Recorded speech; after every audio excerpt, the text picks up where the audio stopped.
Эрэгтэйг дарган дээрлэгчээ даргаасаа өшөө авахын тулд тэр даргийнхаа хэдэн 100 км хам боргоцон суулгацыг огтлжээ. Гэхдээ тэр үүгээрч зогссон гэд тэрээр хамт ажиллагчдаа дуудаж хагас хүний өндөртэй хам боргоцон морнуудыг бүгдийг нь хуглав.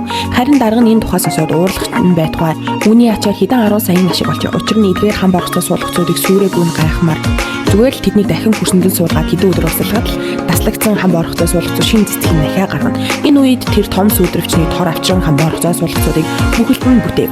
Сүйдрэгчийн тор нь навчийг нарны хит яган туяанаас хамгаалж хөрсний чигийн ууршилтыг бууруулж хам боргоцон чанар ургацыг нэмэгдүүлэх тустай. Үүний үр дүнд ургасан хам боргоцоо болгон шүүслэг том болж хам боргоцыг хураан авч сайтар угаасны дараа түүнийг хэрчиг хэсэг байрлуулна. Утга доош унахад 1.5 кг хам боргоцоо шууд 900 г болох юм.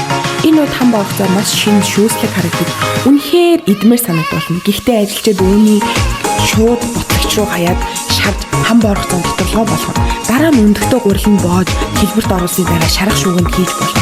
Ийхүү хийгдсэн хам боргоцон баялаг үнэртэйгээс гадна үнэхээр зөөлөн бүтцэцтэй хацхад урамтай анхандаа хүмүүс хайрцаг нь гоё болохоор авдаг байсан бол дотор нь байсан хам боргоцон боо маш амттай байхыг төсөөлөөчгүй.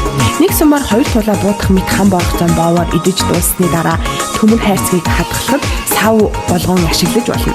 Хамгийн гол нь хам боргоцон боовч үнэхээр амттай бөгөөд бараг л үнгүй шахам зүгээр л энэ сонгодог төмөр хайрцгийн төлөөч гэсэн дахиад авч заавал амталж үзээрэй.